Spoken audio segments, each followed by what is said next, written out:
Welcome to the World War I History Podcast, produced by the MacArthur Memorial. We invite you to follow us on Twitter at MacArthur1880 or find the General Douglas MacArthur Memorial on Facebook.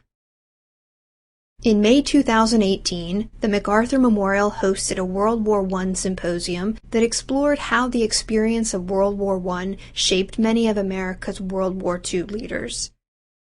Mike Miller, Emeritus head of the Marine Corps History Division, talked about the Marine Corps and how Harry S. Truman's service in the U.S. Army during World War I forever influenced his opinion of the Marine Corps.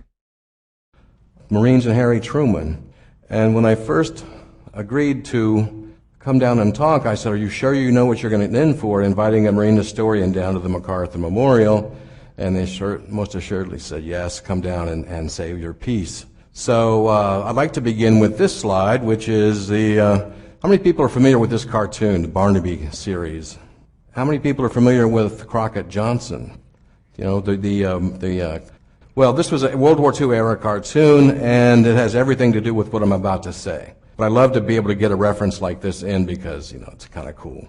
But part of the Barnaby series, Barnaby Baxter, he had an imaginary friend, so to speak, like we all do, and his name was Mr. O'Malley, who always got him in trouble. And so part of this cartoon was the Young Man's Chowder and Marching Society. It doesn't make sense right now, but it will. But just remember the Chowder Society. Okay, so I'm going to take you on a journey. I'm going to take you to Guantanamo Bay. I'm going to take you to Peking, China, to Veracruz, Mexico, Belleau Wood, and other places. Basically, I'm going to start in 1900, 1898, and finish in 1950. So I'm going to accomplish all that with a cartoon. But the point is, you know, I made some really important decisions about how to talk about Truman and the Marines. Truman, I could have gone one of two ways, one of which is the atomic bomb.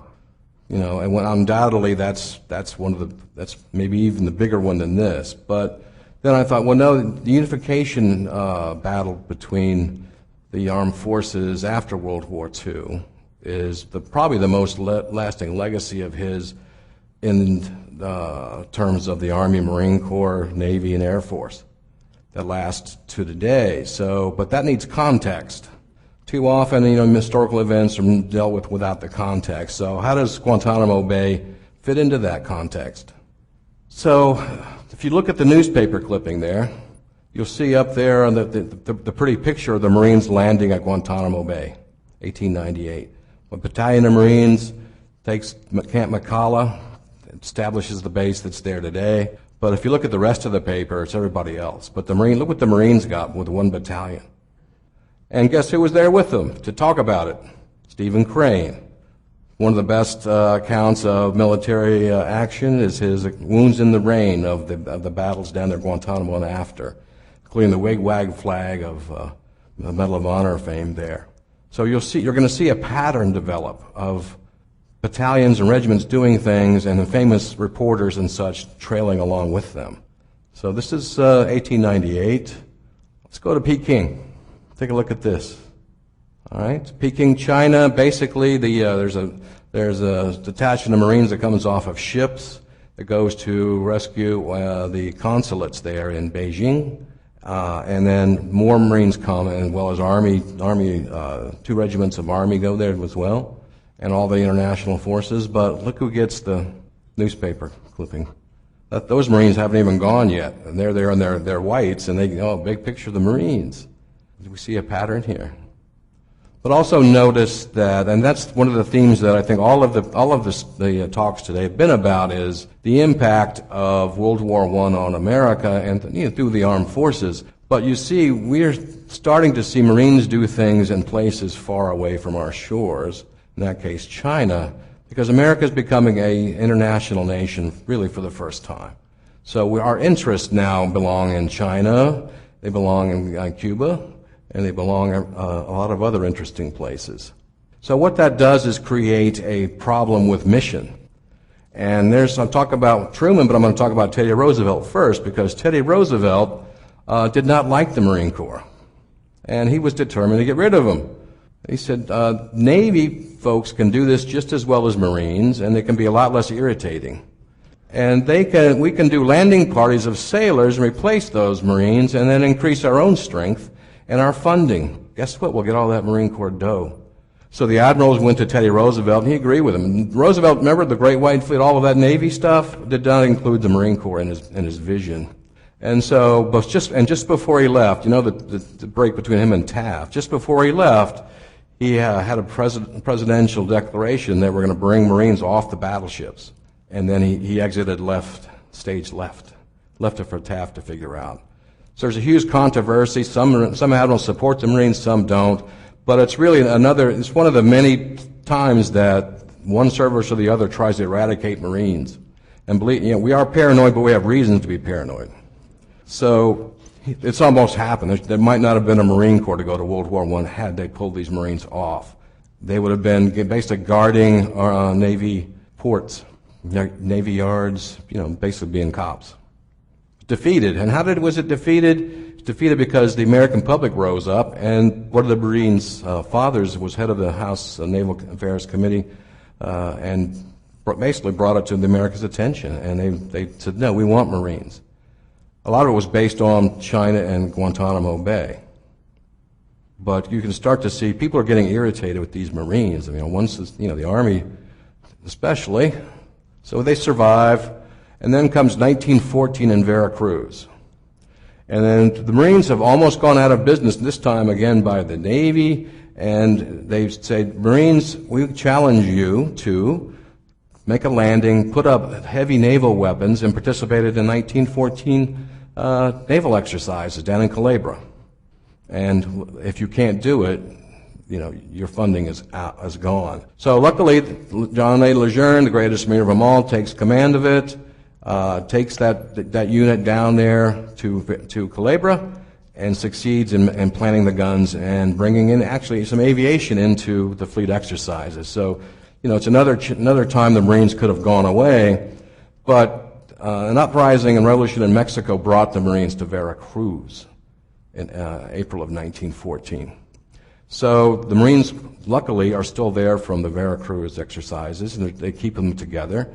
And so they go to Veracruz.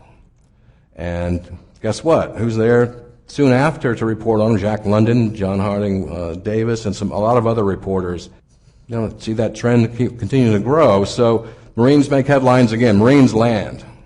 But one thing that significantly happens at Veracruz is the Navy no longer says we can do landing parties, because they go ashore in their Navy whites, and they go into the streets of Veracruz, and they are shot down from all directions. So that really they just gave up on that. We no longer go against that. So the Marines still have their mission of going ashore from the ships.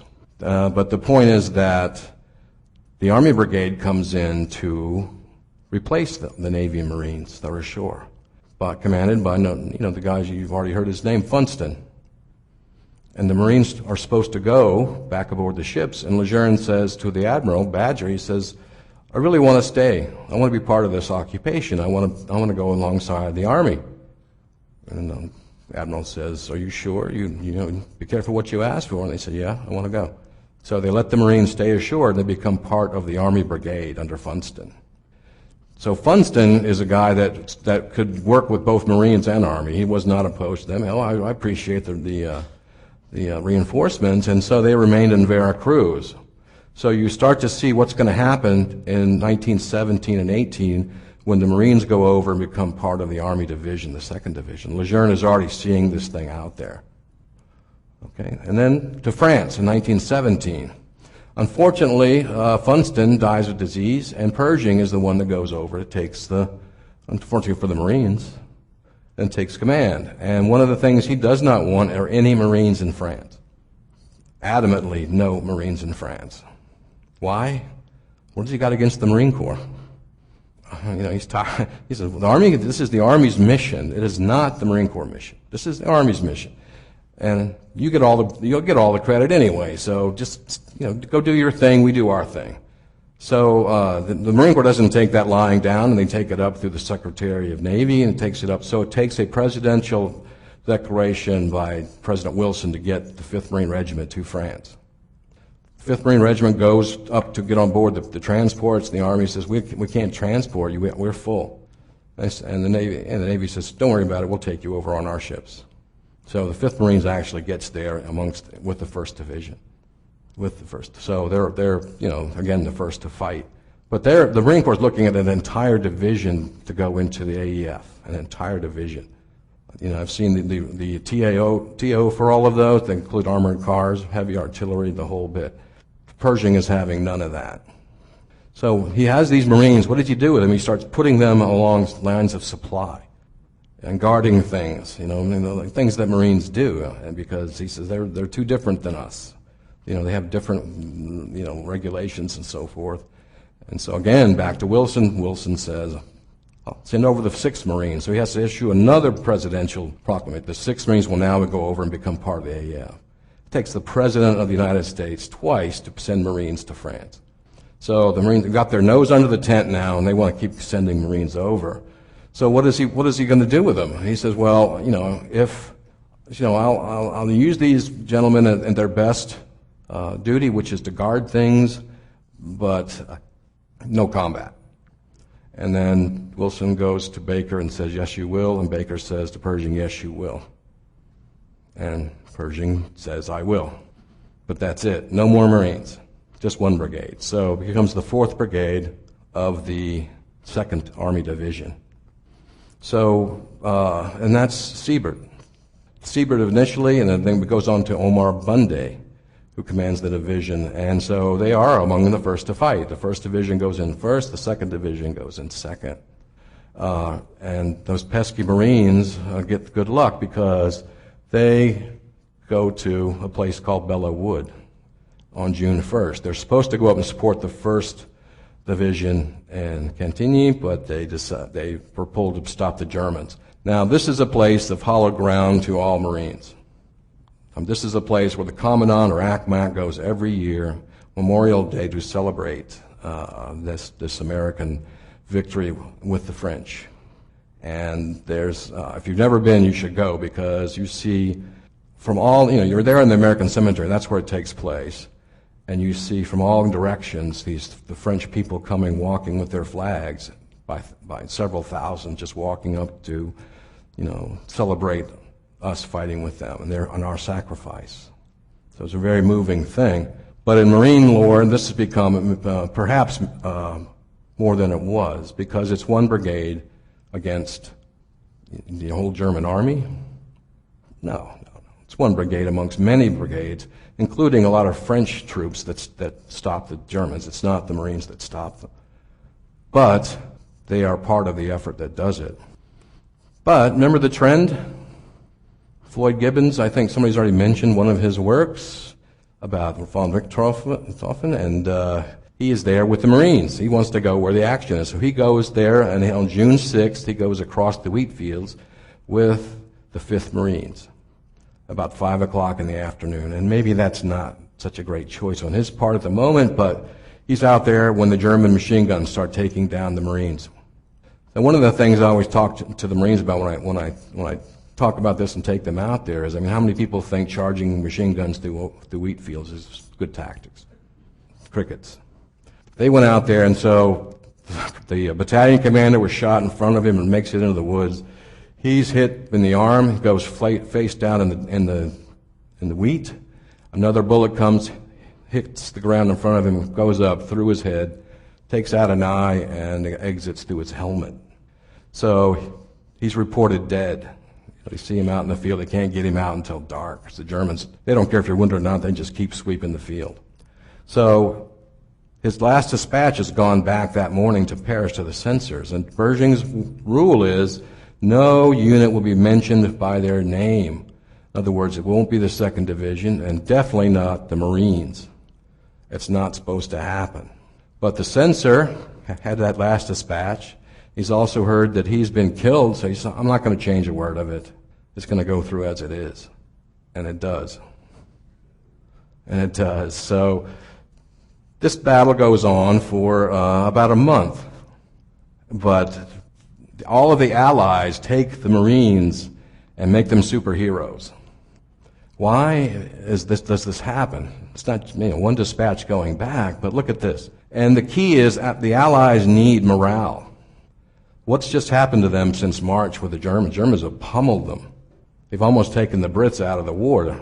The Brits would never admit that, but they almost do.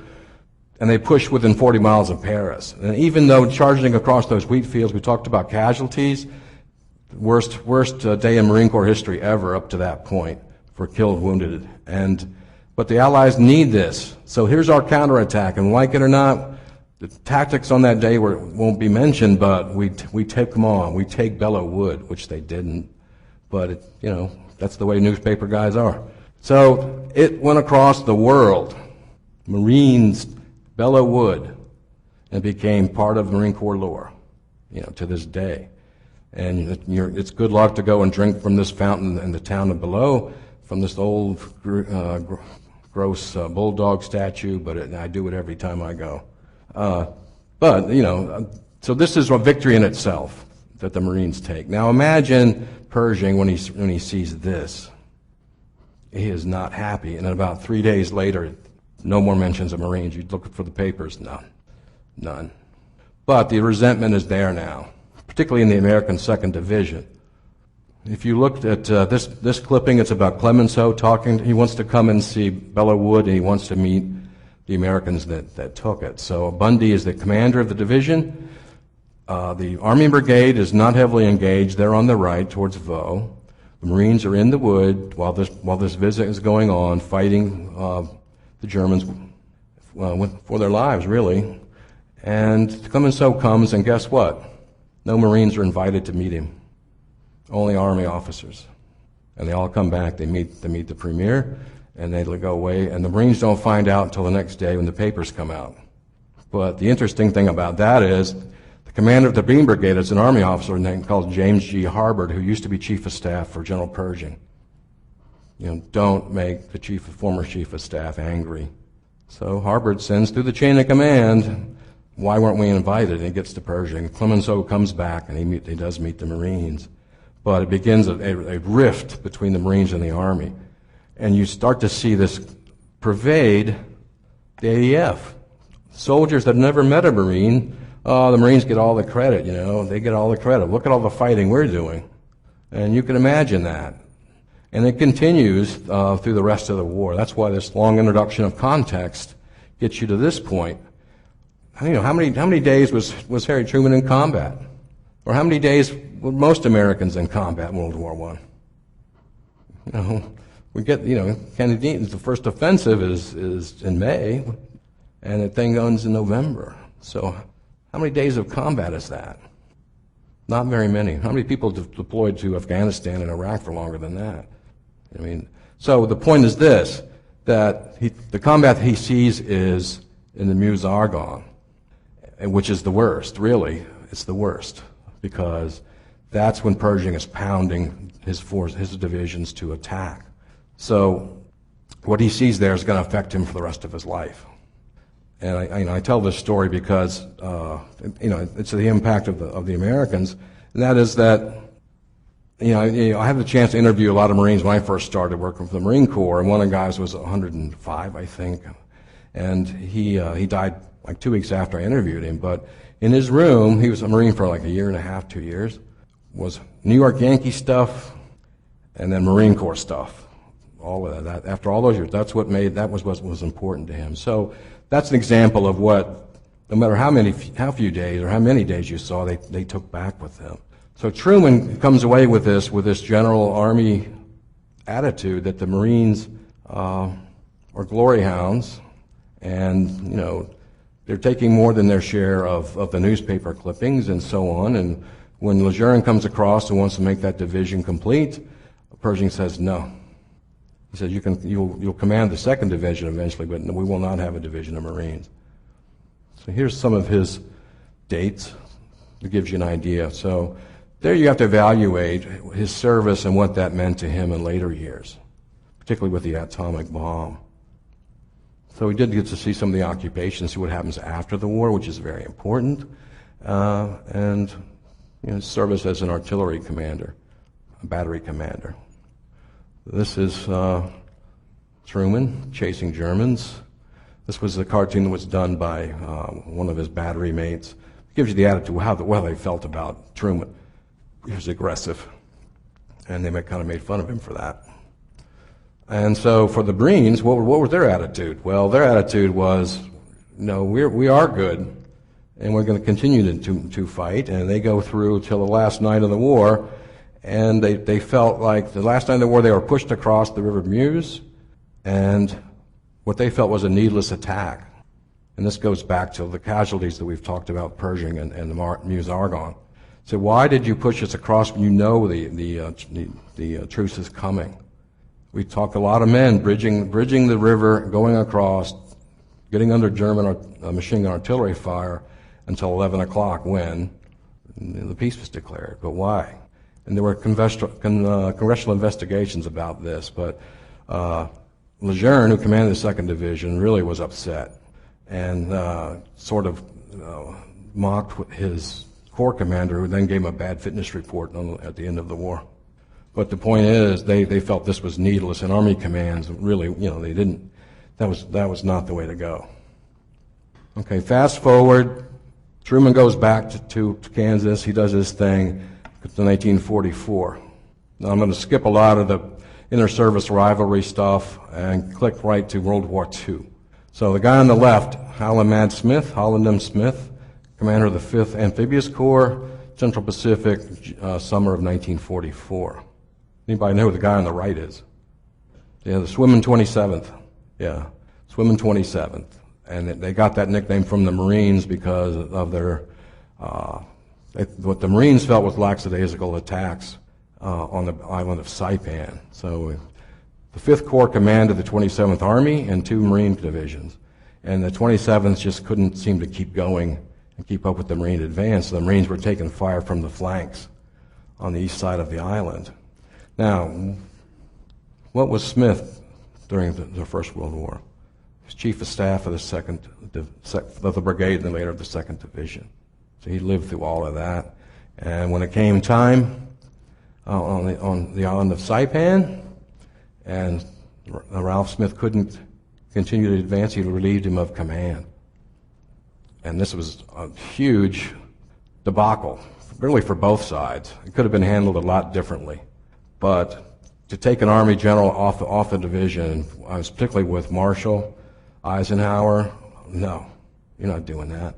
So the relief, if they were big investigation, goes up the highest levels of the Defense Department, and basically the relief stood. Howland Mad Smith basically took a back seat for the rest of the war. One of the better Marine amphibious generals. He basically lost his command too, so it was almost like a tie. So now we come to sort of the heart of the talk, and that's the unification crisis. How many people are familiar with this? Probably not too many. So this isn't the unification, and it has some positive things of putting together the Chief of Staff and the 4 representatives of the services, but not the Marine Corps. So it starts basically in December of 43, during the war. Marshall has got the plan, and they're going to implement it, and guess who's in the White House? Not Truman yet, Roosevelt. And Roosevelt is a Navy file, and he loves the Marine Corps. His son enlisted in the Marine Corps. And he was Assistant Secretary of the Navy in World War I, and he basically was the Marine Corps Commandant. That was one of his jobs, was to take care of the Marine Corps. So it caused Truman to say, when he took over the presidency, this is like a Navy, we're going to get rid of those guys. So here's MacArthur's comments about this in 1932 of a different plan. So think about summer of 44, that's when the relief happens, right in the middle of this. So the crisis increases after the war, and Vandergrift, the Marine Corps Commandant, has a statement to the Senate Naval Affairs Committee. Geiger follows up and says, wait a minute, this is taking the Marine Corps away. We will no longer have a Marine Corps. This is after Iwo Jima, all those Pacific battles. But Truman basically calls all the service chiefs in, except for the Marine Corps, if you're part of the Navy, And he reorganized the Marshall Plan. He let everybody argue, and he says, this is what we're going to do. We're going to continue with the march with this, and the Marine Corps will be gone. And Eisenhower again says Marines should be function as basically manning the landing craft, taking Army guys ashore. So, back to the cartoon. Remember that.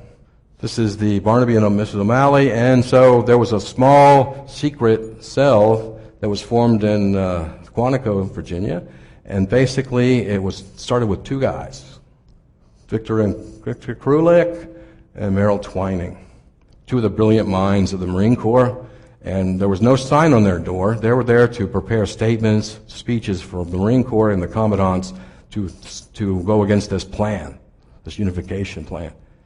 And so finally somebody was put down as the Chowder Society on their door. And forever after that, they were known as the Chowder Society. And they said Krulak was a little guy like Mr. O'Malley, so he reminded me of him. He's always bothering people. Okay, so it finally came to a head when the General Vandergrift, the Commandant of the Marine Corps, makes a statement to the Senate Naval Affairs Committee. And I'm going to read you his words and see what you think of them. These are some of the more famous words in the Marine Corps. In placing its case in your hands, the Marine Corps remembers that it was this Congress which, in 1798, called it into a long and useful service to the nation.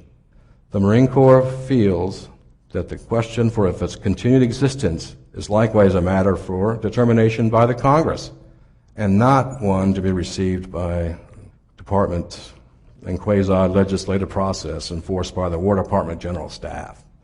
Ouch.